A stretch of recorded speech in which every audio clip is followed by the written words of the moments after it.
Namaskar. Welcome to Camp Siksha. This particular question is from IIT Advanced 2015 paper.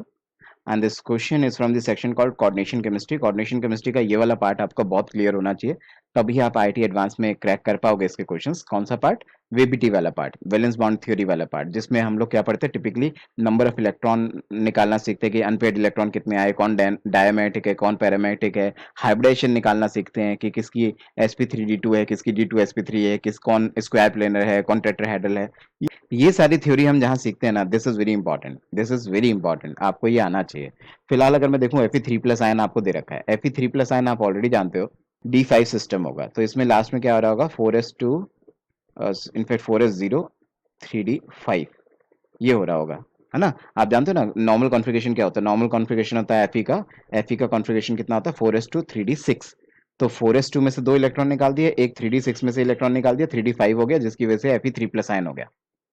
ठीक है जी। तो Fe3+ ion मैंने आपको लिख के दिखा दिया, फिलहाल तो इतना है। उसके बाद कह रहा है एक बार इसके साथ HCN जुड़ रहा है, एक बार इसके पास इसके साथ Cn- जुड़ रहा है, दोनों एक एक करके इसके साथ जुड़ने की कोशिश कर रहे हैं। उसके बाद ये बताओ जी इन दोनों में से कौन किस तरह से जुड़ेगा, एंड देन आगे क्या कहता है, कहता है the difference between the spin only magnetic moment in bore magnetron. अच्छा, कह रहे हैं जब इसके साथ कॉम्प्लेक्स बनाएगा और जब इसके साथ कॉम्प्लेक्स बनाएगा तो आप बोर मैग्नेट्रॉन निकालो और दोनों के बोर मैग्नेट्रॉन के आंसर को माइनस कर दो, और वहां से जो आपका अप्रोक्सीमेट इंटीजर वैल्यू आ रही होगी वो आप बताओ कितनी है।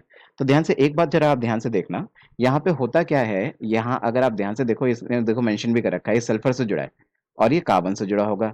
जो कार्बन से जुड़ा होगा वो क्या है बेटा, वो है स्ट्रॉन्ग फील्ड लिगेंड, ये स्ट्रॉन्ग लिगेंड है।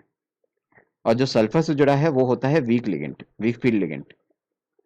ठीक है, तो अगर मैं दोनों से कॉन्फ़िगरेशन बनाऊं तो कैसे बनेगी, जरा ध्यान से देखिएगा। जैसे मैं अगर आपसे कहूं कि आपके पास Fe3+ आयन है, तो Fe3+ आयन आपको पता है कैसा होगा। Fe3+ आयन में एक सेकेंड रुकना, कि इसके अंदर कितने हैं, D5 है, 3 4, और इसका S ये, और इसका ये, आपका ये, मतलब ये क्या है, ये है 3D, ये मैंने दिखाया इसका 4s, ये है इसका 4p। ठीक है, अभी इतना ही दिखाया मैंने, अगर जरूरत पड़ेगी तो और बनाएंगे। ठीक है, अच्छा देखना, तो इसके अंदर कितने, इसके अंदर फिलहाल यहाँ पे 1 2 3 4 5, ये 5 इलेक्ट्रॉन ऐसे पड़े हुए हैं।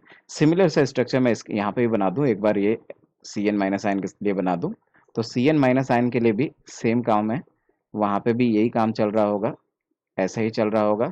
ये 3D, ये 4s, ये 4p, और इसके पास भी यहाँ पे कितने 5 अनपेयर्ड फिलहाल है।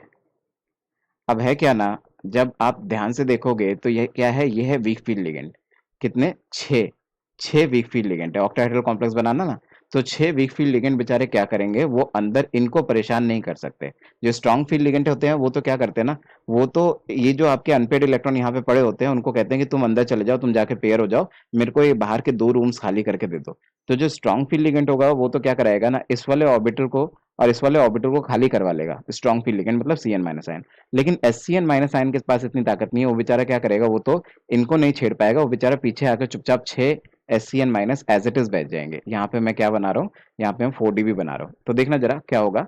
ये जो आपकी लिगेंड है ना SCn-, 6 SCn- आएंगे, एक यहाँ बैठ जाएगा, एक यहाँ, एक यहाँ, एक यहाँ, एक यहाँ, एक यहाँ, और हाइब्रिडेशन क्या हो जाएगी, हाइब्रिडेशन हो जाएगी sp3d2।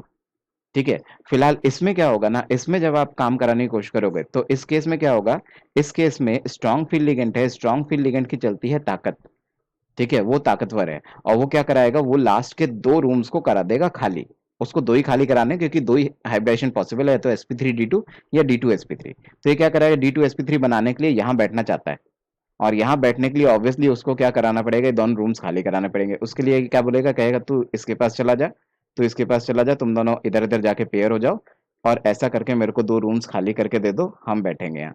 तो लिगेंड यहाँ पे आके बैठ जाता है, इसकी वजह से यहाँ पे आपके पास एक अनपेड रह जाता है, यहाँ पे अनपेड कितना रह गया, एक, और यहाँ पे अनपेड कितने रह गए, यहाँ पे अनपेड रह गए आपके पास 5।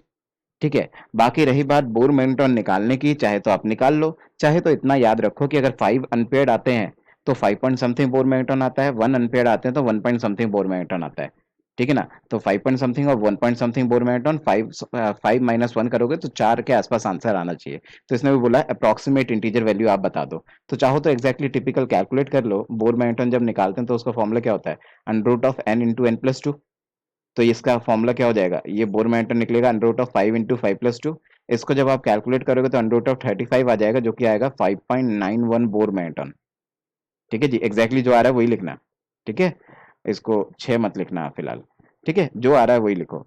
और इसी तरह से यहाँ से अगर मैं निकालूं तो इसको मैंने बोला under root of n into N plus two, ठीक है, इसको अगर मैं बोलूं तो यहाँ पे एक अनपेयर्ड है जिसकी वजह से हो गया 1 इंटू वन प्लस टू, जिसकी वजह से क्या हो गया बच्चे, यहाँ पे आ गया अंडर रूट ऑफ 3 जो कि आ गया 1.73। तो अगर आप देखो तो आपके पास दो वैल्यूज आ गई, एक ये और एक ये, ठीक है, और इन दोनों को अगर आप सब्सट्रैक्ट करते हो तो ऐसा करने पे इन दोनों का डिफरेंस कितना आ जाता है 4.18, जो कि अगर मैं देखूं नियरेस्ट इंटीजर क्या पहुंचेगा, 4 ही पहुंचेगा। तो वही मैंने आपको बोला था 5 पॉइंट समथिंग 1 पॉइंट समथिंग दोनों को माइनस कर दो, 4 आंसर आ जाएगा। तो आंसर आपका क्या हो जाएगा, answer for this question must be 4। Okay, so I hope I helped you. Please subscribe KM Shiksha. Thank you.